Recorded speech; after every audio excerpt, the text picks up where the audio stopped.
नमस्कार, स्वागत है आप सभी दर्शकों का कालचक्र में। मैं हूं विपनेश माथुर और मेरे साथ हैं प्रश्न कुंडली विशेषज्ञ पंडित सुरेश पांडे जी। पंडित जी, स्वागत है आपका। धन्यवाद। अब नौकरी भी मिलेगी, कारोबार भी बढ़ेगा, पैसा भी बरसेगा, प्यार भी मिलेगा। अब नहीं रहेगी कोई कमी। पंडित जी बताएंगे 10 महा उपाय सिर्फ कालचक्र में।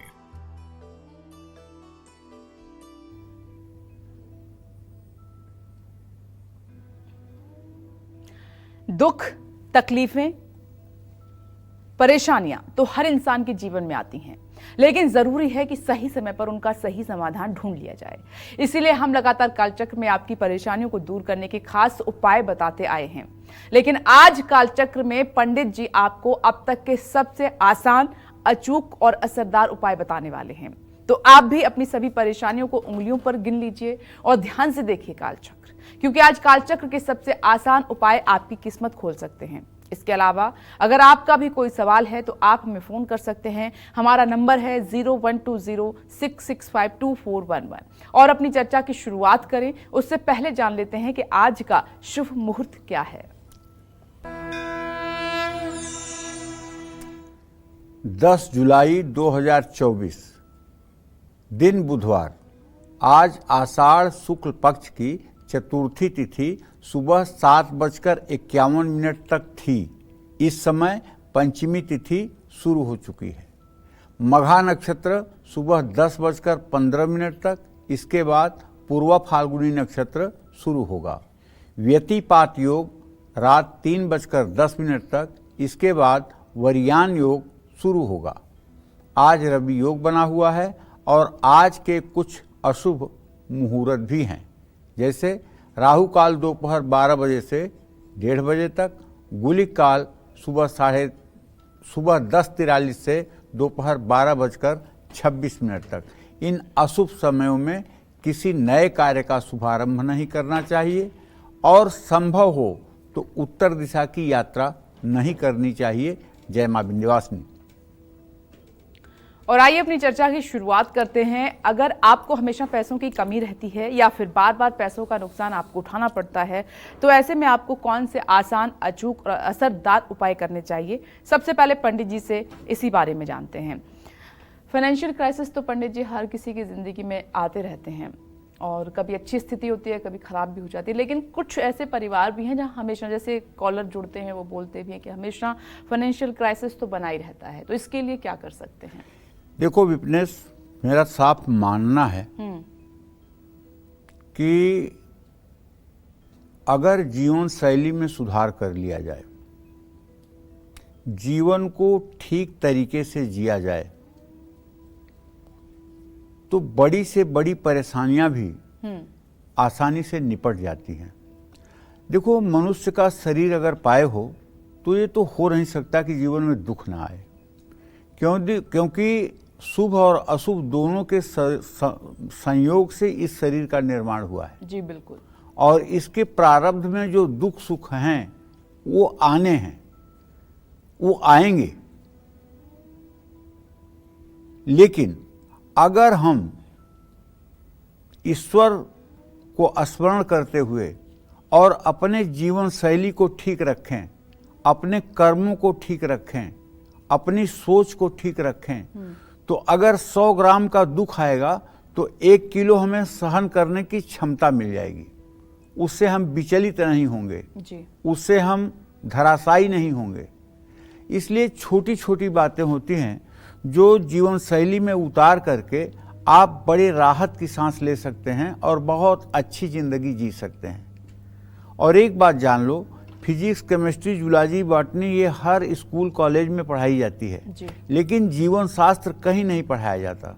कैसे उठना है, कैसे बैठना है, कैसे बातचीत करना है, कैसे सामने वाले का अभिवादन करना है, कैसे रिश्ते निभाना है, कहाँ कितना बोलना है, कहाँ मौन होना है, कहाँ झुकना है, कहाँ सीधे बैठना, ये सब जीवन शैली के अंतर्गत आता है।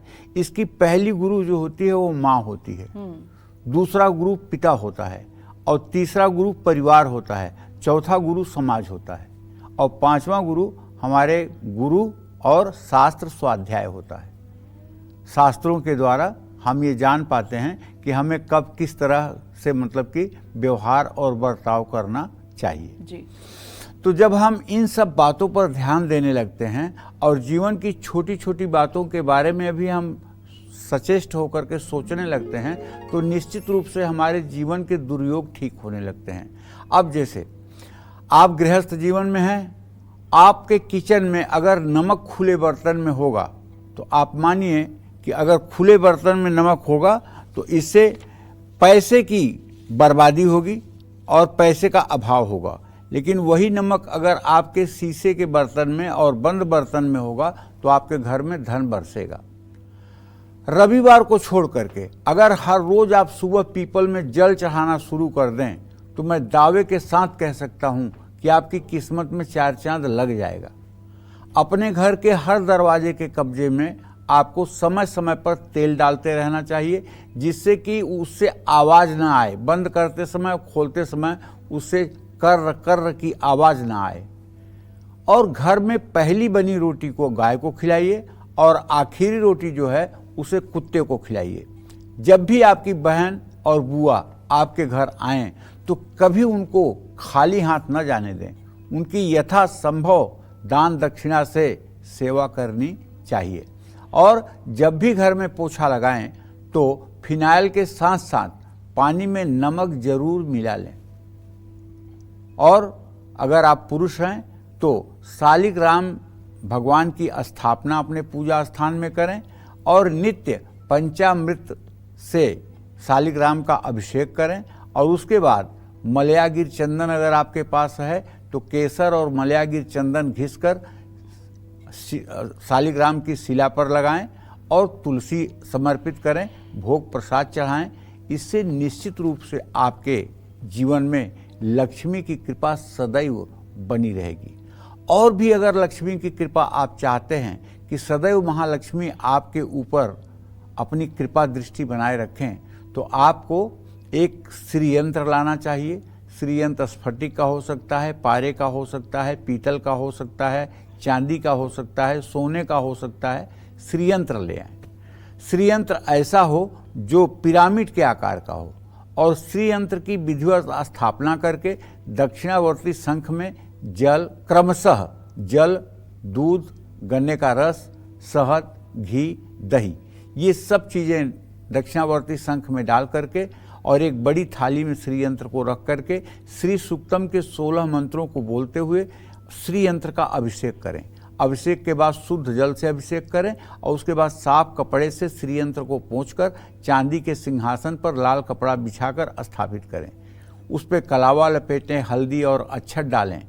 उसके बाद में रोली, सिंदूर, अबीर, गुलाल श्री यंत्र पर डालने के बाद लाल फूल चढ़ाएं, धूप जलाएं, दीप जलाएं और एक पीतल या तांबे या चांदी की प्लेट में आपको चाहिए कि काजू, किशमिश, मिश्री का भोग लगाएं और एक छोटी सी गिलास में आचमन के लिए, माता के लिए, श्री यंत्र के लिए पानी रखें, जल आचमन के लिए। और उसके बाद अगर हो तो एक पान का पत्ता चढ़ाएं। अगर पान का पत्ता नहीं है तो हाथ जोड़ करके श्री सूक्तम के 16 मंत्रों को पढ़ते हुए मंत्र पुष्पांजलि अर्पित करें और कपूर से आरती करें। ये उपाय अगर सुबह शाम शुरू हो गया तो मैं पूरी दावे के साथ, पूरी गारंटी के साथ कह सकता हूं, चाहे जितना बड़ा दुर्भाग्य आपकी किस्मत में होगा लेकिन वो दुर्भाग्य भी 6 महीने में आपका पीछा छोड़ देगा और महालक्ष्मी की कृपा जरूर बरसेगी। इसमें कोई दो राय नहीं है। देखिए, दुख सहस्र भोगई सहज, सिर धुन धुन पछताए, काल ही कर्म ही ईश्वर ही मिथ्या दोष लगाए। कर्म तो करोगे नहीं और जब कोई परिस्थिति बिगड़ जाएगी तो या तो कहोगे कि समय को यही मंजूर था, भगवान की यही इच्छा थी, भाग्य में ऐसा ही लिखा था। तो मतलब कर्म नहीं करोगे, या तो भगवान को दोष दोगे, या तो समय को दोष दोगे, या मतलब कि जो है काल को दोष दोगे। इससे क्या फायदा? किसी को दोष मत दो। आप अपने कर्म को, अपने जीवन शैली को ठीक कर लो, सारे दुखों का अंत अपने आप हो जाएगा। जय मां विंध्यवासिनी। तो पंडित जी के साथ चर्चा हमारी आगे भी जारी रहेगी। आगे हम पंडित जी से ये जानने की कोशिश करेंगे कि बहुत से परिवारों में कमाई बहुत अच्छी है लेकिन सेविंग्स नहीं हो पाती हैं, पैसा बचता नहीं है, तो उस पैसे को रोकने के लिए, सेविंग्स को अच्छा करने के लिए आप कौन से उपाय कर सकते हैं, पंडित जी से यही जानेंगे। लेकिन अभी राशिफल की शुरुआत करते हुए मेष राशि की बात कर लेते हैं। कैसी रहेगी आर्थिक स्थिति, कामकाज, रिश्ते और सेहत, साथ ही क्या है आज का उपाय आपके लिए, शुभ अंक क्या है और शुभ रंग क्या है, जानते हैं। अगर आपकी मेष राशि है तो आज आपका ट्रांजिट बहुत अच्छा है। आपके राशि में स्वयं मंगल विराजमान हैं। आपके पंचम भाव में इस समय चंद्रमा पहुंच चुके हैं और आपके धन भाव में बृहस्पति है, पराक्रम के स्थान में सूर्य है। तो कुल मिलाकर के परिस्थिति अच्छी है। आज अचानक धन लाभ की संभावना बनी हुई है और खर्चों पर भी रोक लगेगी। आज ऑफिस में आत्मविश्वास के साथ काम करेंगे। जीवन साथी के साथ गलतफहमियों को दूर करें। आज बुखार से परेशान हो सकते हैं। आज कुछ बड़े फैसले आपको संभल कर लेने चाहिए। भगवान गणेश को दुर्वा चढ़ाएं। शुभ अंक आपके लिए 7 है। शुभ रंग आपके लिए मैजेंटा है। जय मां विंध्यवासिनी।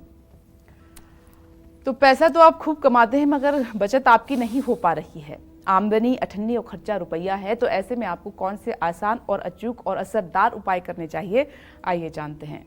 पंडित जी बताएं। देखिए, अगर आपकी जन्म कुंडली में आपके व्यय भाव का स्वामी आपके धन भाव में बैठा हो या आपके धन भाव का स्वामी व्यय भाव में बैठा हो या आपके 11वें भाव का स्वामी आमदनी के भाव का स्वामी 12वें भाव में बैठा हो, तो ऐसा आदमी चाहे जितना कमा ले लेकिन उसके पास कभी धन का संचय नहीं हो पाता है। जितना आता है उतना चला जाता है। अगर ऐसा आपके जीवन में भी है तो कुछ आप अपने रोजमर्रा की आदतों में सुधार करिए और इसमें आप परिवर्तन देखेंगे। पहला काम, सुबह जब सोकर उठिए तो पहले मुंह धोइए, कुल्ला करिए और तब उसके बाद चाय पीजिए।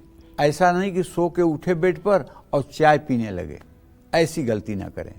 दूसरी बात, जूठे हाथों से कभी भी पैसा, गाय का या अग्नि का, तीनों का स्पर्श नहीं करना चाहिए।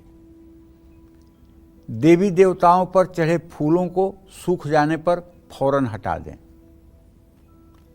सूर्यास्त के समय सोना, पढ़ना और भोजन करना बिल्कुल बंद करना चाहिए। सोने से पहले अपने पैर को नॉर्मल पानी से धोना चाहिए और गीले पैर बिस्तर पर कभी भी नहीं चढ़ना चाहिए। उसे अच्छे से पोंछ करके तभी बिस्तर पर चढ़ना चाहिए। श्मशान स्थित भगवान शिव के शिवलिंग पर दूध और शहद चढ़ाने से भी भाग्योदय होता है। पैसे कभी भी उंगलियों से थूक लगाकर न गिने। बुधवार को किसी को भी पैसे उधार ना दें। ये सब उपाय अगर आप अपनाएंगे और श्री यंत्र की पूजा करेंगे, श्री सूक्तम के मंत्रों का पाठ करेंगे तो निश्चित रूप से आपके अनायास होने वाले खर्चों पर और जिसको कहते हैं अपव्यय, उससे आप बच जाएंगे और धन संचय की स्थिति आपकी बन जाएगी। जय मां विंध्यवासिनी। हम आगे बढ़ेंगे, वृषभ राशि की बात करें तो पंडित जी एक सवाल आपने कहा कि जो पूजा में हम फूल चढ़ाते हैं सूखने के बाद हटाएं, लेकिन अगले दिन सुबह ही ताज़े अगर आप फूल लेके आते हैं तो उनको हटाना ही ज़रूरी होता है या सूखने तक का इंतज़ार करें? नहीं, सूखने का इंतज़ार नहीं किया जाएगा। जैसे आज पूजा में फूल चढ़ाया है तो कल जब हम सुबह पूजा करेंगे, ठीक है, या शाम को भी अगर हम पूजा कर रहे हैं तो शाम को भी हम नया फूल चढ़ाएंगे। ठीक है, जैसे पूजा तो करने का विधान हमारे सनातन धर्म में दोनों समय है, हर समय दोनों समय पूजा का विधान है। तो जैसे कि आपने लड्डू गोपाल को रखा है, सुबह आपने लड्डू गोपाल की पूजा की, पुष्प चढ़ाया, अब शाम को फिर पूजा करेंगे तो निर्माल्य करिए, पहले उनका पुष्प उतारिए, उसके बाद में उनका अभिषेक करिए, उनको सजाइए बजाइए और उसके बाद पुष्प माला उनको धारण करवाइए, पुष्प उनको समर्पित करिए। फिर सुबह उस पुष्प को हटाइए, दूसरा पुष्प चढ़ाइए। इस तरह से सूखा हुआ फूल तो शायद फूल 1-2 दिन के बाद सूखता है, बिल्कुल। लेकिन ऐसा नहीं है कि जब तक फूल सूखे ना तब तक हटाइए। जब आप दूसरी बार पूजा करने जा रहे हैं 10-12 घंटे के बाद, तो जो पहले फूल चढ़ा हुआ है उसको निर्माल्य करिए, उसको हटाइए। अमूमन मैंने परिवारों में नहीं देखा है, अगर सुबह आपने फूल चढ़ाए हैं तो वो अगले दिन ही फिर उठाते हैं। ये गलत है बेटा, ये गलत है। ये गलत इसलिए है कि पूजा तो दोनों समय होनी है और दोनों समय विधिवत पूजा होनी है। अगर दोनों समय विधिवत पूजा होनी है तो पुष्पमाला एक बार में क्यों, शाम को क्यों नहीं? क्योंकि आप बड़े मंदिरों में देखें तो 4-4 बार आरती होती है, ठीक है, मंगला आरती होती है, राजश्री आरती होती है। तो सब में नए नए पुष्प, नए नए वस्त्र देवी देवताओं को अर्पित किए जाते हैं, नई नई मुद्राएं अर्पित की जाती हैं। तो हमें भी गृहस्थ जीवन में चाहिए कि थोड़ा सा समय निकाल करके देवी देवताओं की जो पूजा करें, उसमें सुबह शाम उनके परिधान और उनके पुष्प और उनके मतलब कि भोग में परिवर्तन करें। उनको प्रसाद जो चढ़ाया जाए उसमें भी परिवर्तन करें। जैसे सुबह अगर माखन मिश्री, आपने माखन मिश्री का भोग लगाया है तो शाम को आप ऋतु फल का भी भोग लगा सकते हैं। जो ऋतुओं में फल उपस्थित हैं उनका भोग लगा सकते हैं। अब एक ही चीज़ नहीं, एक ही चीज़ का भोग बार बार नहीं लगाना चाहिए। ठीक है, तो ये ज़रूरी बातें हैं, जानना आपके लिए बेहद ज़रूरी है, क्योंकि अगर आप घर में तरक्की चाहते हैं, पैसा बचे, आपका खुशी रहे परिवार में, तो आज बहुत अहम बातें पंडित जी आपको बता रहे हैं, जिनका आपको आज नहीं हमेशा ध्यान रखना है। आने वाली पीढ़ियों में भी ये बात आपको आगे बढ़ानी है। आइए वृषभ राशि की बात कर लेते हैं। कैसी रहेगी आर्थिक स्थिति, कामकाज, रिश्ते, सेहत, साथ ही क्या है आज का उपाय, शुभ अंक और शुभ रंग जानते हैं। देखिए, वृषभ राशि के जातकों को बताना चाहूँगा कि आपके राशि में बृहस्पति की स्थिति है और आपके धन भाव का स्वामी तृतीय भाव में है। परिवार में अचानक खर्च बढ़ सकता है। आज सीनियर से आप परेशान हो सकते हैं। वैवाहिक जीवन में परेशानी बढ़ सकती है। खान पान पर ध्यान रखिए वरना सेहत बिगड़ जाएगी। आज किसी तरह की सट्टेबाजी से बचिए। गाय को उबले हुए आलू हल्दी डालकर खिलाइए। शुभ अंक आपके लिए 4 है, शुभ रंग आपके लिए फिरोजा है। जय मां विंध्यवासिनी। आप सरकारी नौकरी करते हो या फिर प्राइवेट, दोनों ही जगह पर अगर हालात अच्छे नहीं है, नौकरी में कोई परेशानी आ रही है, तो आपके लिए कौन से अचूक, असरदार और कारगर उपाय साबित हो सकते हैं, अच्छे जानते हैं पंडित जी से। पंडित जी बताएं। नौकरी मिलने के बाद भी अगर विरोधियों के कारण आपकी नौकरी चली गई है तो 7 या 8 रत्ती का फिरोजा चांदी की अंगूठी में बनवाकर अपने दाहिने हाथ की रिंग फिंगर में शुक्रवार को धारण करें। इससे फायदा ना हो तो शुक्रवार का व्रत करें और अर्गला स्तोत्र का पाठ जरूर करें। श्री यंत्र घर में स्थापित करके उसका जैसे मैंने बताया है उसी तरह से विधिवत पूजा करें। अगर नौकरी में आपके केस चल रहा है और अब न्यायालय से आपको नौकरी मिलनी है तो आपको चाहिए कि नित्य आप गजेंद्र मोक्ष का पाठ करें और दुखी मन से गजेंद्र मोक्ष का पाठ करें। जिस दिन आपके पाठ करते समय आपके आंखों से 2 बूंद आंसू निकल जाएगा, उसी दिन पक्का मान लीजिएगा कि आपको न्याय मिलना तय हो जाएगा। क्योंकि भगवान जो है हर चीज को बर्दाश्त कर लेते हैं, लेकिन वो अपने भक्तों के आंसू नहीं बर्दाश्त कर पाते। भगवान इतने कृपालु हैं, इतने दयालु हैं कि वो अपने भक्तों के आंसू नहीं देख पाते। इसीलिए अपने भक्तों की इस रूप में आकर के वो सेवा करते हैं जिसकी कोई सीमा नहीं। इसका एक उदाहरण आप देखिए ना, अर्जुन के रथ को भगवान चला रहे हैं, अर्जुन पीछे बैठे हुए हैं, अर्जुन का जहाँ पैर है वहाँ भगवान स्वयं विराजमान है। ये उनकी महानता है, ये हमारे प्रभु की महानता है।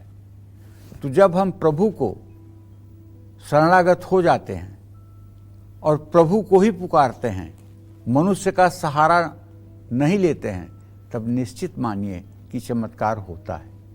सरकारी नौकरी अगर पहले से कर रहे हैं और आपको कुछ परेशानी आ रही है तो किसी हैंडपंप, कुआं, वाटर कूलर या मटका ऐसा लगवाएं जिससे आम जनता पानी पी सके। जिनको सरकारी नौकरी में प्रमोशन नहीं मिल रहा है उनको 43 दिनों तक चंदन अपने नाभि और जीभ पर लगाना चाहिए, इससे भी लाभ मिलता है। जय मां विंध्यवासिनी। अब हम आगे बढ़ते हैं और मिथुन राशि की बात कर लेते हैं। कैसा रहेगा पूरा दिन आपका और आपका भाग्य कितना साथ देगा, आइए जान लेते हैं।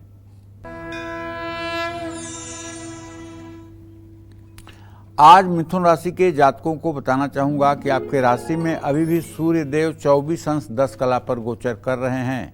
आपका राशि स्वामी बुध इस समय आपके धन भाव में शुक्र के साथ स्थित है। ये एक तरह से व्ययेश और लग्नेश की स्थिति द्वितीय भाव में है। तो आज आप एक तो कर्ज से मुक्त हो सकते हैं अगर थोड़ा सा भी प्रयास करेंगे, और आज आपको वर्क प्लेस पर नई जिम्मेदारी भी मिल सकती है। इमोशनल ब्लैकमेलिंग से खुद को बचाएं। आज थकान महसूस करेंगे। सोशल मीडिया से जुड़े फ्रॉड से बचें। घर की उत्तर पूर्व दिशा में धन रखें। शुभ अंक आपके लिए 10 है। शुभ रंग आपके लिए हरा है। जय मां विंध्यवासिनी। चर्चा को और आगे बढ़ाते हुए बात करते हैं, कैश काउंटर या तिजोरी में ऐसा क्या रखें कि हमारा बिजनेस बढ़ जाए, आइए जान लेते हैं। पंडित जी, क्या है वो चीज जो रखी जा सकती है? देखिए, दुकान की बिक्री अगर कम हो रही है, बिजनेस अगर घाटे में जा रहा है, तो रोज लक्ष्मी गणेश की पूजा करनी ही चाहिए। और पूजा स्थान में एक श्री यंत्र जरूर रखना चाहिए। और अपने कैश काउंटर में मोती शंख लाल कपड़े में लपेट कर रखना चाहिए। मोती शंख काफ़ी महंगा है। अगर मिल जाता है आपको मोती शंख, छोटा भी हो तो कोई बात नहीं, उसे लाल मखमली या रेशमी कपड़े की थैली में डाल करके और उसके ऊपर केसर का तिलक लगा करके, अगर उसे धनतेरस के दिन, दीपावली के दिन या अक्षय तृतीया के दिन या नवरात्र की अष्टमी के दिन अगर आप अपने तिजोरी में या अपने कैश काउंटर में स्थापित करें तो निश्चित रूप से चमत्कार होगा।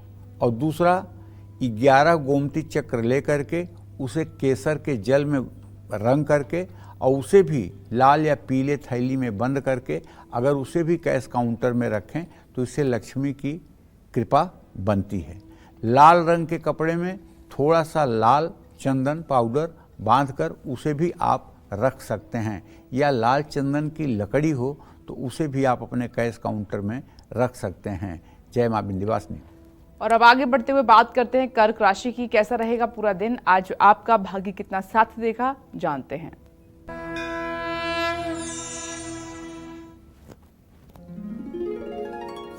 देखिए, तुला राशि के क्षमा करें, कर्क राशि के जातकों को बताना चाहूँगा कि आपके राशि में बुध और शुक्र की स्थिति है। और बुध आपके कुंडली में व्यय भाव का स्वामी है, आपके राशि में बैठा हुआ है, और शुक्र आपके एकादश भाव का स्वामी है। तो ऐसे में आयस और व्ययस की जब युति होगी तो पैसे को लेकर किसी तरह की बिल्कुल लापरवाही मत करिएगा, वरना नुकसान का सामना करना पड़ेगा। हाँ, नौकरी करते हैं तो मेहनत रंग लाएगी, ऑफिस में सम्मान बढ़ेगा, परिवार में कलेश होगा, रिश्तों में खटास बढ़ेगी।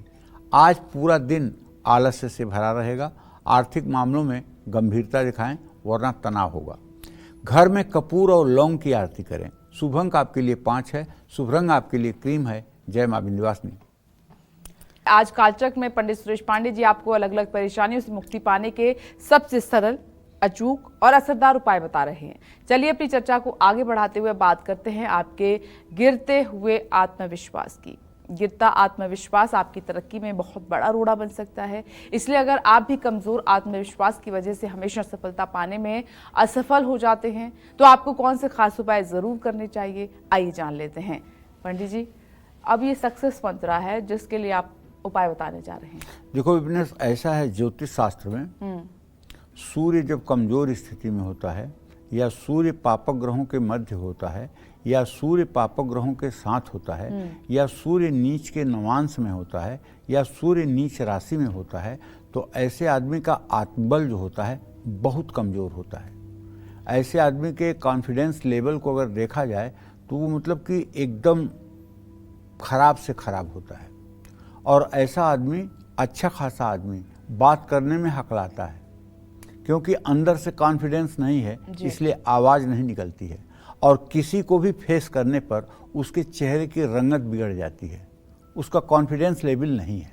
लेकिन इसमें कई लोग ऐसे होते हैं, घर में तो बड़ा उनका आत्मविश्वास दिखाई देता है, लेकिन जैसे ही बाहर जाते हैं, इंट्रोड्यूस करते हैं, किसी से मिलते हैं, तब उनका कॉन्फिडेंस लेवल बिल्कुल लो रहता है। तब वो बात करने में भी ऐसा है, सोचते हैं। ऐसा है, मैं बता रहा हूँ आपको, अगर सूर्य की स्थिति अच्छी है तो घर रहे या बाहर हर जगह वो सिंह की तरह दहाड़ेगा। लेकिन अगर सूर्य की स्थिति ठीक नहीं है तो ऐसा आदमी जिन परिस्थितियों में रह रहा है उसमें वो इजी हो गया है, सरल हो गया है, उसको तो फेस कर लेता है। लेकिन जब नई परिस्थितियां आती हैं तो वहाँ उसका आत्मविश्वास डगमगाने लगता है, और जब आत्मविश्वास डगमगाने लगता है तो चाहे वो इंटरव्यू हो और चाहे किसी से कोई चीज़ की डीलिंग हो, वो सही रिस्पॉन्ड नहीं कर पाता है। ठीक है, तो देखो इसके लिए तो हम एक ही बात कहते हैं। अच्छा, दूसरी बात इसमें ज्योतिष की ये भी आती है कि अगर ज्योतिष शास्त्र की बात करें तो जैसे चंद्रमा अगर पापक ग्रहों के शनि राहु केतु के साथ है, या पापक ग्रहों के मध्य में है, या पापक ग्रहों की दृष्टि में है, तब भी आदमी मन से कमजोर होता है जी। आदमी के अंदर पॉजिटिव विचार कम आते हैं, निगेटिव विचार ज़्यादा आते हैं। किसी काम को करने के पहले ही मन में आ जाता है कि अरे यार इसमें हमको कैसे सफलता मिलेगी, ये तो बड़ा कठिन है, ये तो मुझसे नहीं होगा, इस तरह के भाव आते हैं। और इस तरह के भाव निराशा को जन्म देते हैं, और निराशा जो है वो चेहरे का रंग बदलती है और आत्मविश्वास खत्म होता है, मेमोरी पावर तुरंत वीक हो जाती है। अगर आपने कुछ पढ़ा है और आपके अंदर एक एंजाइटी है, एक भय है, तो जब आप उसको रिकॉल करना चाहोगे अपने मेमोरी को, वो रिकॉल नहीं होगा, तुरंत आप भूल जाओगे। प्रतिभावान होने का मतलब, चंद्रमा सूर्य की स्थिति का मतलब है कि आपसे कोई प्रश्न पूछा जाए और उस विषय में आपने कभी अध्ययन किया है और आप तत्काल उसका जवाब दे दें, तो ये अच्छी प्रतिभाशालिता का मतलब है। तो इसके लिए मैं आपसे ये कहना चाहूँगा कि देखिए, वैसे खाली दीवार की तरफ मुंह करके आपको कभी नहीं बैठना चाहिए। सुबह जल्दी उठ करके सूर्य की रोशनी में बैठकर 5 मिनट तक ध्यान करना चाहिए, सूर्य को जल चढ़ाना चाहिए, 3 बार ओम ब्रह्म स्वरूपिणे सूर्य नारायणाय नमः इस मंत्र का जप करना चाहिए, और दोनों हाथ ऊपर उठाकर 24 बार हंसते हुए गायत्री मंत्र बोलना चाहिए। अगर ये उपाय आपने करना शुरू कर दिया तो मैं दावे के साथ कहता हूँ, आईने में अपना चेहरा देखिएगा, आपके चेहरे की रंगत बिना किसी क्रीम पाउडर के चमकने लगेगी। सूरजमुखी के फूल को घर की पूरब दिशा में रख लीजिए और खुली खिड़की की तरफ पीठ करके बिल्कुल न बैठिए। रविवार को बैल को गुड़ खिलाइए। अपने घर के मंदिर में लाल रंग के बैल का एक छोटा सा खिलौना रख लीजिए। हर रोज अपना दांत फिटकिरी से साफ करिए। और इसके अलावा जो आपको करना है वो ये है कि अगर ज़्यादा ही आपका आत्मविश्वास कमज़ोर है, तब तो मैं आपसे ये कहूँगा कि आप नित्य गायत्री मंत्र का 3 माला जप करिए। 3 माला अगर गायत्री मंत्र का नित्य जप करना आप शुरू कर दें तो मैं विश्वास के साथ कह सकता हूँ कि बहुत शीघ्र आपका आत्मविश्वास मजबूत हो जाएगा। और अपने पिता को संतुष्ट रखें, और यदि चंद्रमा खराब है तो अपने माँ को संतुष्ट रखें। जिसके ऊपर पिता का आशीर्वाद होता है उसका चाहे सूर्य जितना भी खराब हो, सूर्य बुरा प्रभाव नहीं देता। जिसकी माता का आशीर्वाद जिसके ऊपर हो, उसका चंद्रमा चाहे जितना भी खराब हो, लेकिन चंद्रमा भी अशुभ प्रभाव नहीं देता।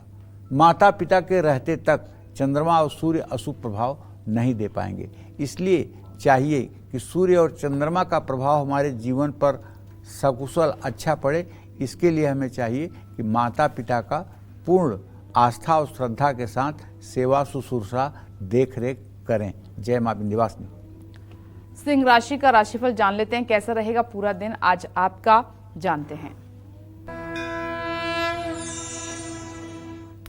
देखिए, सिंह राशि में चंद्रमा की स्थिति है, गुरु आपके 10वें भाव में है। मैं तो यही कहना चाहूँगा कि यदि आप कहीं पैसा लगाना चाहते हैं, नया निवेश करना चाहते हैं, तो उसमें फायदे की स्थिति दिखाई दे रही है। आज आपके साथ काम करने वाले लोगों का आपको साथ मिलेगा। आज नए दोस्त भी बनेंगे। किसी बात को लेकर के मन परेशान हो सकता है। आपको अपने गुस्से पर काबू रखना होगा। गाय को गुड़ और चना खिलाना चाहिए। शुभ अंक आपके लिए 11 है। शुभ रंग आपके लिए खाकी है। जय मां विंध्यवासिनी। शादी में अगर देरी हो रही है तो कौन से उपाय आपको करने चाहिए, अब पंडित जी से जानते हैं। पंडित जी, ये भी बहुत मतलब सवाल बार बार आपके सामने आता ही है। देखो विनेश, विवाह में विलंब होने के बहुत कारण होते हैं। विवाह में विलंब होने का पहला कारण जो होता है वो शुक्र का अस्त होना जन्म कुंडली में। विवाह के विलंब होने का कारण है सप्तम भाव में पापक ग्रहों का होना। तो बहुत से कारण हैं, उसके अनुसार उपाय किए जाएं। लेकिन यहाँ कुछ मैं सरल टिप्स बताना चाहता हूँ। हमेशा अपने से बड़े और बुजुर्गों का सम्मान करिए। जब भी स्नान करें उसमें थोड़ा सा हल्दी मिला लें। अगर आप लड़की हैं तो अपने माँ से हल्दी मिलवाएं, अगर आप बालक हैं तो अपने हाथ से भी हल्दी मिला सकते हैं। खरगोश को बुधवार को हरी घास खिला सकते हैं। केले के पेड़ की पूजा कर सकते हैं। गुरुवार का, अगर आप कन्या हैं तो गुरुवार का व्रत करें और केले के पेड़ की पूजा करें। सोने से पहले अपने सिर के पास 8 खजूर रखें और सुबह उसे नदी में विसर्जित कर दें। और हो सके तो रामचरितमानस का एक मास पारायण का रोज पाठ करें। एक बार पूरे रामचरितमानस का पाठ करते करते आपके विवाह में आ रही रुकावट हनुमान जी की कृपा से, प्रभु श्री राम की कृपा से रुकावट दूर हो जाएगी और आपको अच्छा जीवन साथी या अच्छी जीवन संगिनी की प्राप्ति होगी। जय मां विंध्यवासिनी। और आगे पंडित जी पति पत्नी के लिए कुछ उपाय बताएंगे, लेकिन उससे पहले कन्या राशि की हम बात कर लेते हैं। कैसी रहेगी आपकी आर्थिक स्थिति, कामकाज, रिश्ते से है, साथ ही शुभ अंक क्या है आपके लिए, शुभ रंग क्या है, उपाय क्या है, जानते हैं। अब देखिए, कन्या राशि में केतु की स्थिति है और व्यय भाव में चंद्रमा की स्थिति है। आमदनी के स्थान में शुक्र और बुध हैं। तो कहने का मतलब ये है कि अगर आज बिना सोचे समझे आप पैसा खर्च करेंगे तो आर्थिक तंगी आपको परेशान करेगी। इसलिए खूब सोच समझ करके ही कहीं पैसा खर्च करें। जहां बहुत ज़रूरी हो वहां खर्चा करें। काम में नई योजनाओं से आपको लाभ मिलेगा। अगर आप विवाह के योग्य हैं तो विवाह के लिए बातचीत आगे बढ़ सकती है। माता पिता की सेहत में सुधार होगा। आपके खिलाफ साजिश हो सकती है। आज दुर्गा चालीसा का पाठ करके घर से निकलिए। शुभ अंक आपके लिए 2 है। शुभ रंग आपके लिए हरा है। जय मां विंध्यवासिनी। पति पत्नी के लिए वो कौन से उपाय हैं जिसे करने से वैवाहिक जीवन हमेशा मधुर बना रहता है? पंडित जी, सुखी वैवाहिक जीवन के लिए कुछ उपाय। अब देखिए, ऐसा है कि पत्नी को पति के बाईं ओर सोना चाहिए हर समय। दाहिनी तरफ यदि पत्नी पति के सोए तो कभी सामंजस्य बन नहीं सकता। इसलिए पत्नी हर समय बेड पर अपने पति के वाम अंग में ही शयन करे। सोने के लिए हमेशा एक ही लंबे तकिए का प्रयोग न करें। कभी भी शयन कक्ष में गहरे रंग का प्रयोग करके पेंटिंग न करवाएं। किसी भी शुक्रवार को हल्की सुगंध वाला इत्र या परफ्यूम खरीदें, उसका उपयोग करें। पति पत्नी उसी इत्र या परफ्यूम का प्रयोग करें। कभी भी बहुत तीखी सुगंध का प्रयोग न करें। शुक्रवार को माँ दुर्गा को सफ़ेद मिठाई का भोग लगाएं। इस दिन खट्टी चीज़ों का सेवन न करें। और अगर संभव हो तो पति पत्नी दोनों सोमवार को शिवालय में जा कर के एक साथ दर्शन पूजन करें और एक दूसरे का पूजा में सहयोग करें। ये उपाय अगर 5 सोमवार कर लिया जाए तो वैवाहिक जीवन में चल रही अनबन दूर हो जाती है और बहुत अच्छी एक दोनों के अंदर सोच विकसित हो जाती है। जय मां विंध्यवासिनी। तुला राशि की बात कर लेते हैं। कैसा रहेगा दिन आपका, जानते हैं। तुला राशि के जातकों को बताना चाहूंगा कि आपका राशि स्वामी शुक्र इस समय 10वें भाव में कर्क राशि में 3 अंश 54 कला पर स्थित है। खर्चा तो बढ़ेगा भाई, क्योंकि केतु 12वें घर में है। खर्चा बढ़ेगा और जमा पूंजी जो है वो भी खर्च हो सकती है। आज खूब मेहनत भी करनी पड़ेगी। माता पिता के गुस्से का शिकार होना पड़ सकता है। थकान, निराशा और तनाव से परेशान हो सकते हैं। लोग आप पर हावी होने की कोशिश करेंगे। आज जौ और हरी सब्जियों का दान करें। शुभ अंक आपके लिए 3 है। शुभ रंग आपके लिए सिल्वर है। जय मां विंध्यवासिनी। और इस वक्त कालचक्र दर्शक हमारे साथ मौजूद हैं फोन लाइन पर। स्वागत है आपका नीता जी, आप जयपुर से बात कर रहे हैं। अपना प्रश्न कीजिए पंडित जी से।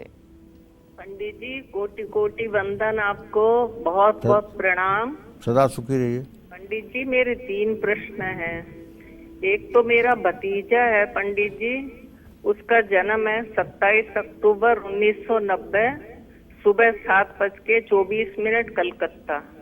उसकी 1.5 साल पहले शादी हुई थी, एक बच्ची भी है उसके। तो उसका भविष्य कैसा रहेगा? क्या नाम है दूसरा उनका? प्रश्न पंडित जी मेरे बड़े लड़के के लिए उनका है। क्या नाम है आपके भतीजे का? मार्च 1972 शाम को 7:20 नागौर। उसका पूरा भविष्य बताइए पंडित जी। गुस्सा भी बहुत आता है, कोई दोष वगैरह है क्या? देखिए, चलिए, प्रश्न तो आपने किया लेकिन अपने भतीजे का नाम आपने नहीं बताया। कोई बात नहीं, मैं ऐसे ही बता रहा हूँ आपको कि इनके वैवाहिक जीवन में शनि और सूर्य की स्थिति परस्पर पंचम नवम है, लेकिन शनि और चंद्रमा की स्थिति सप्तम है। इसलिए ये विवाह चलने के संयोग में नहीं है। इस विवाह में अब विच्छेद होने की ही स्थिति बनी हुई है। और अगर विवाह को बचाना चाहते हैं तो शनि के मंत्रों का ओम संग शनश्चराय नमः, इस मंत्र का 10 माला जप नित्य पीपल के नीचे 102 दिन तक करें तो निश्चित रूप से कुछ रास्ता ऐसा भी निकल सकता है कि विवाह बच जाएगा। जहाँ तक आपने अपने जीवन साथी के बारे में प्रश्न पूछा है, बेटे के बारे में प्रश्न पूछा है, तो उसके बारे में तो मैं यही कहना चाहूँगा कि देखिए, उनको गुस्सा न आए इसके लिए उन्हें रोज राम रक्षा स्तोत्र का पाठ करना चाहिए, भगवान राम की पूजा उपासना करनी चाहिए, और हो सके तो एक बार अयोध्या जाकर के राम दरबार का दर्शन पूजन करना चाहिए। उससे इनके मन को शांति मिलेगी और ये अपने जिम्मेदारियों के प्रति सचेष्ट रहेंगे। जय मां विंध्यवासिनी। चर्चा को आगे बढ़ाते हैं। आपका बच्चा होनहार बने, होशियार बने, संस्कारी बने, हमेशा अव्वल आए, उसका भविष्य हमेशा उज्जवल रहे, इसके लिए कौन से सरल, अचूक और जो असरदार उपाय हैं वो आप कर सकते हैं अपने बच्चे के लिए? आइए पंडित जी से जानने की कोशिश करते हैं। तो पंडित जी, बच्चों का भविष्य उज्जवल रहे, तेज रहे, हमेशा मान सम्मान करें सभी का, क्या है वो उपाय? दुनिया में जो सबसे बड़ा धन है ना, वो संतान ही है। पूत कपूत तव धन का, पूत सपूत तव धन का। अगर पुत्र कुपुत्र निकल गया तो चाहे जितना वैभव आप जुटा दीजिए वो सब नष्ट कर देगा। और पुत्र यदि सपूत निकल गया तो चाहे आपके पास कुछ भी नहीं है, निरे दरिद्र हैं आप, तब भी वो एक राज सिंहासन खड़ा कर देगा। तो इसलिए बच्चों को बचपन से ही अच्छे संस्कार देने का कर्तव्य माता पिता का होता है। बच्चों को तुलसी का रस निकालकर और उसमें 2-4 दाने मिश्री मिलाकर बच्चों को 3 साल की उम्र के नीचे देना चाहिए। और जब 3 साल का बच्चा हो जाए तो अपने साथ जब आप सूर्य को जल देने जा रहे हैं तो एक छोटी सी लोटिया में बच्चे को भी जल दे करके और उसको कहिए चलो तुम भी जल दो। वो जैसे भी दे टेढ़ा मेढ़ा जल, उसके हाथ से भी गिरवाना चाहिए। जानते हैं, ये अगर आप आध्यात्मिक बीजारोपण बच्चे के अंदर कर देंगे तो एक दिन यही वृक्षारोपण जो बच्चे के अंदर आप धर्म का कर रहे हैं, यही एक दिन बट वृक्ष बन जाएगा और वो बच्चा कभी किसी कुमार्ग पर नहीं जाएगा। हर रोज बच्चों से जल चढ़वाना चाहिए और बच्चे को पहला मंत्र, जब बच्चे को बोलना आ जाए तो पहला मंत्र गायत्री मंत्र सिखाना चाहिए। पहला कौन सा मंत्र सिखाना चाहिए? गायत्री मंत्र सिखाना चाहिए। क्यों? क्योंकि गायत्री छंदसाम मातेत, गायत्री वेदों की माता है, उनसे ऊपर कुछ नहीं है। और बच्चे को हो सके तो चांदी के गिलास में पानी पिलाना चाहिए। अगर बच्चा बड़ा है, पढ़ने जाता है, तो इमली के पत्ते अगर मिल जाएं तो उसके मतलब कि किताब के अंदर इमली के पत्ते भी आप हल्के से टेप के साथ लगा सकते हैं, उससे भी पढ़ाई में मदद मिलती है। और हो सके तो दीवार पर इमली की एक डाल, छोटी सी टहनी लटकाना चाहिए जहां बच्चा पढ़ता हो। इससे कमरे की हवा शुद्ध होगी और बच्चे पर सकारात्मक प्रभाव पड़ेगा। लेकिन एक बात आप जान लीजिए, बच्चे के अंदर अगर आध्यात्मिक अंकुर प्रस्फुरित हो गया तो फिर आपको चिंता करने की जरूरत नहीं है। इसलिए बच्चे को बचपन से ही आप ऐसा कुछ मत करिए जिसे बच्चा देख करके गलत सीखे, क्योंकि बच्चा सीखता है आपसे। आप अपने भाई के बारे में कैसे बात करते हैं, आप अपने माता पिता के बारे में कैसी बात करते हैं, आप समाज के बारे में क्या सोच रखते हैं, आप दूसरों के बारे में क्या सोच रखते हैं। आप बोल रहे होते हैं तो बच्चा उसको ऑब्जर्व कर रहा होता है, उसी तरह से वो आगे भविष्य में सीखेगा आपसे।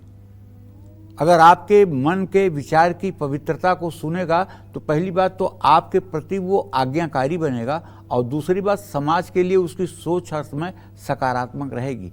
इसलिए बच्चों को अच्छी शिक्षा देना ये हमारा नैतिक धर्म बनता है। इसलिए बच्चों को संस्कारित करने की बहुत ज़रूरत है। जय माँ विंध्यवासिनी। अब वृश्चिक राशि की बात करते हैं, कैसा रहेगा आज का दिन आपका, जानते हैं।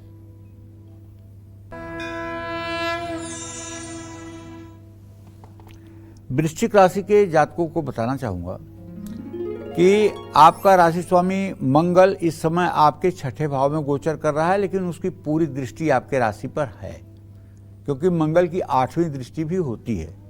तो बचत तो होगी और आमदनी का स्रोत भी बढ़ेगा, आत्मविश्वास भी बढ़ेगा और आपका काम निखरेगा।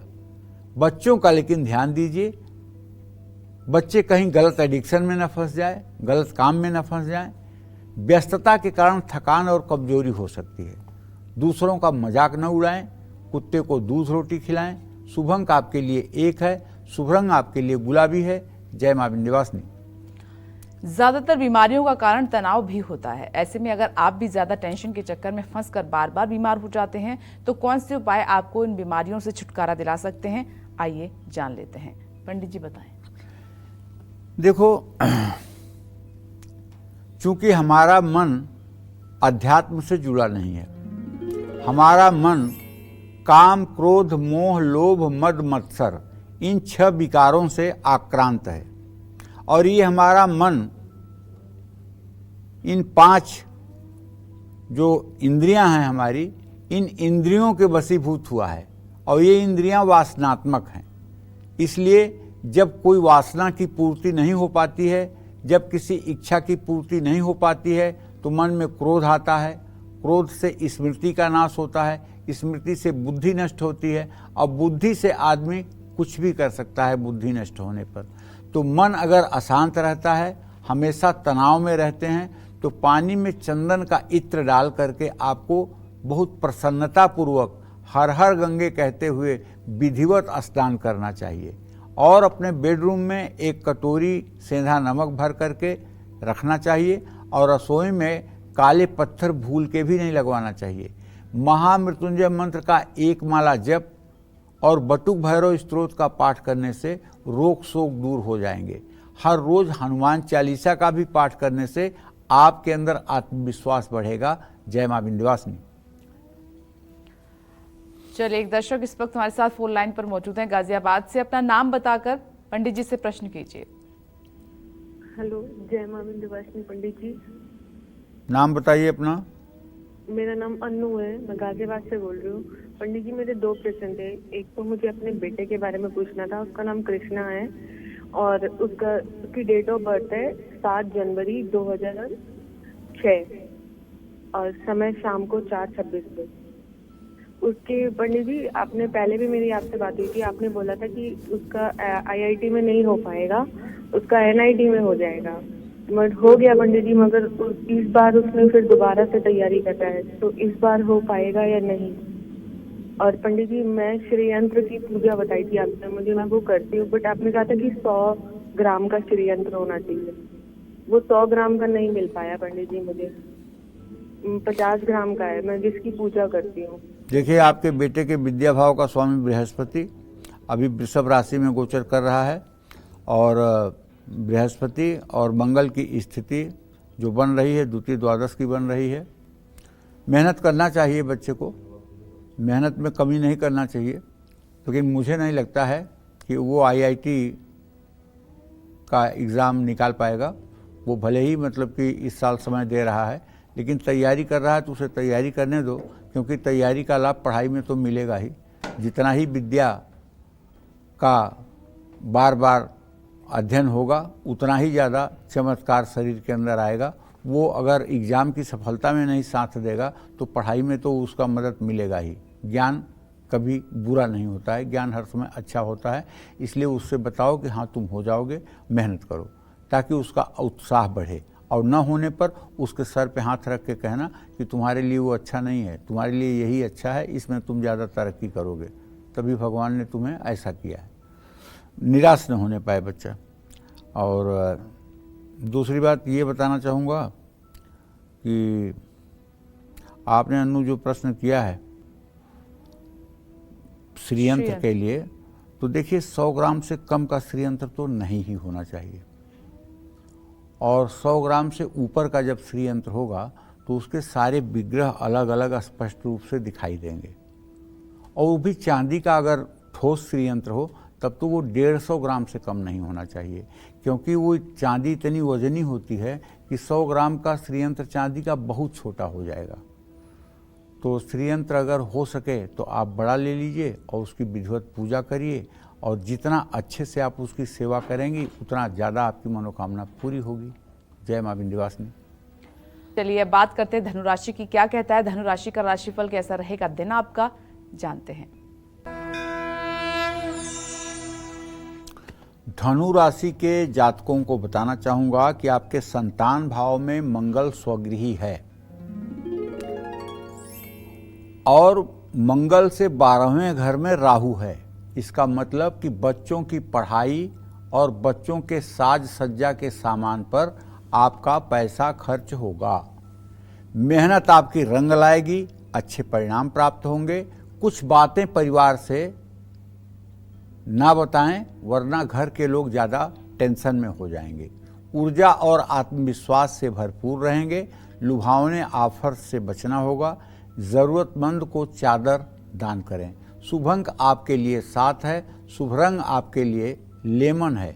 जय माँ विंध्यवासिनी। अब मकर राशि की बात कर लेते हैं जल्दी से। आज आपका भाग्य कितना मजबूत है ये जानते हैं।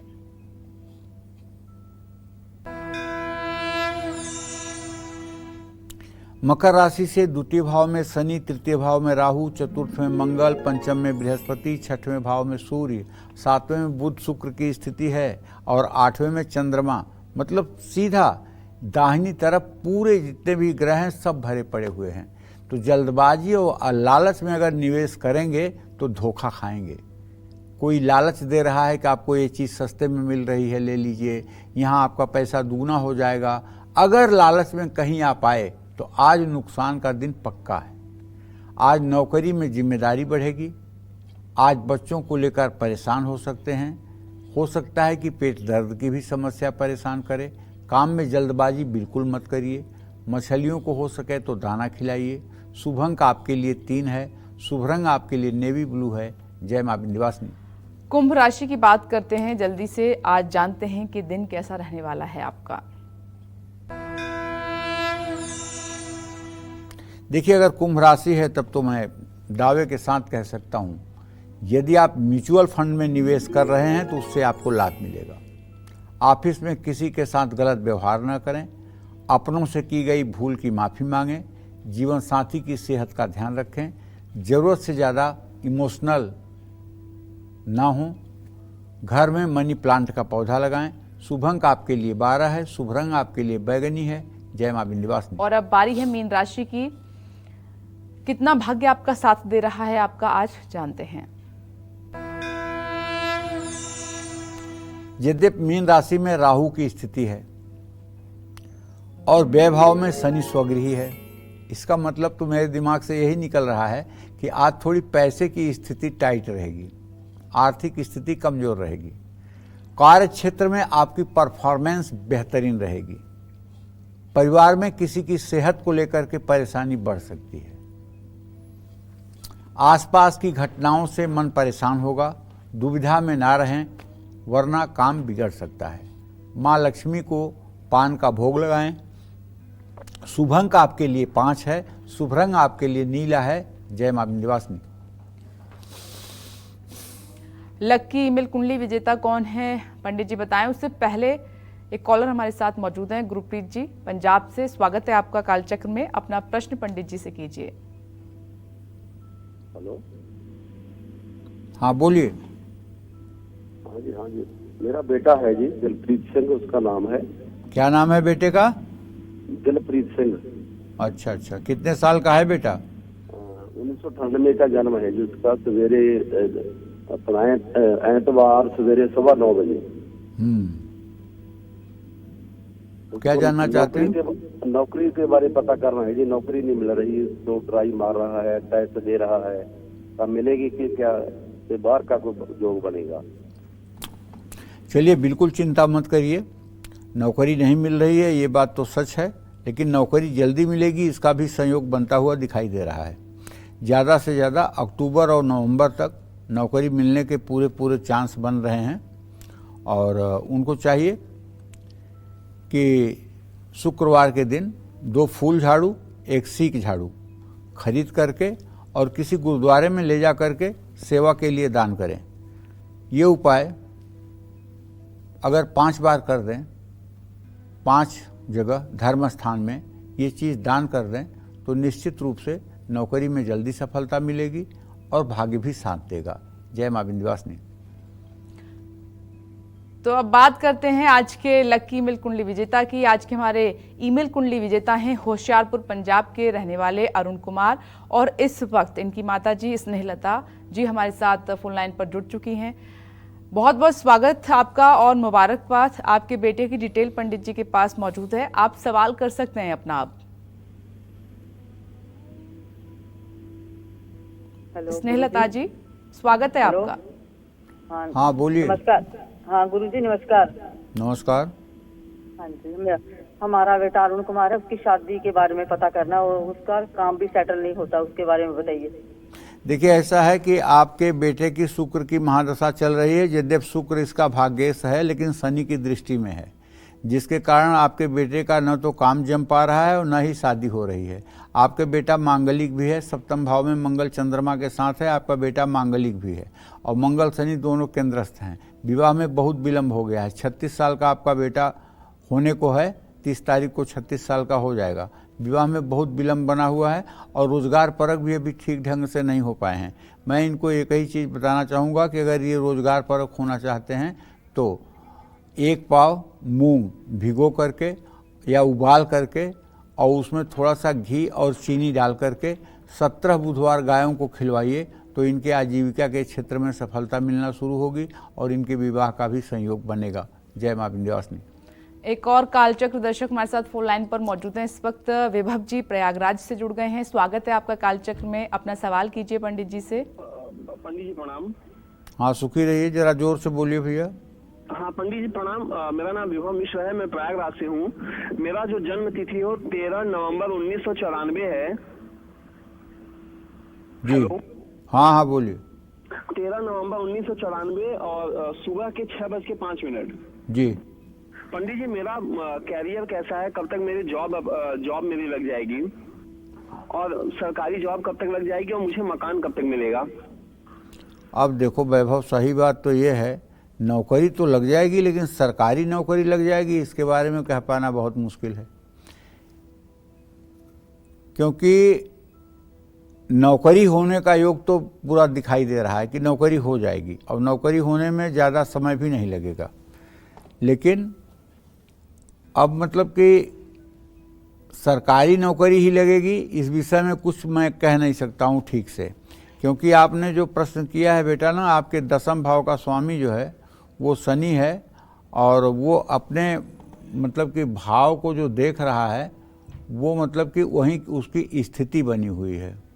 तो ऐसे में आपसे कहना चाहूँगा कि आप हनुमान चालीसा का रोज़ पाठ करिए, और अगर हनुमान चालीसा का 10 पाठ आपने लगातार 40 दिनों तक कर लिया तो हनुमान जी की कृपा से जो भी आपके जीवन के लिए उचित होगा वो परिणाम आपको मिलेगा और आपका भविष्य भी अच्छा हो जाएगा। जय मां विंध्यवासिनी। बड़े लोन, बढ़ता कर्ज, ईएमआई का बोझ, अगर इन सब के जाल में आप भी फंस चुके हैं तो कौन से सरल, अचूक और असरदार उपाय आपको कर्ज से मुक्ति दिलाएंगे, आइए जान लेते हैं। पंडित जी बताइए। देखिए, कर्ज जैसी बड़ी समस्या से जल्दी छुटकारा पाने के लिए लाल मसूर का दान करें। घर की उत्तर पूर्व दिशा को हमेशा नीट क्लीन रखें, जिसको ईशान कोण कहते हैं, उसको एकदम साफ सुथरा रखें और वहाँ कोई सामान न रखें, वहाँ केवल पूजा स्थान बनाएं। बैंक से मकान या गाड़ी खरीदने के लिए लोन अगर लिया है लेकिन अब भी उसकी ईएमआई चुकाने में दिक्कत आ रही है, तो हर बुधवार को लगभग 1 पाव मूंग उबालकर उसमें घी शक्कर मिलाकर किसी गाय को खिलाएं। इससे जल्दी कर्ज से मुक्ति मिलती है। और घर की दक्षिण पश्चिम दिशा में पीतल या तांबे का एक घड़ा रखें, गर्मी के दिनों में दोपहर में अपने घर के सामने रविवार को गाय को स्नान कराएं। गाय के स्नान का पानी दरिद्रता को दूर कर देगा। जय मां विंध्यवासिनी।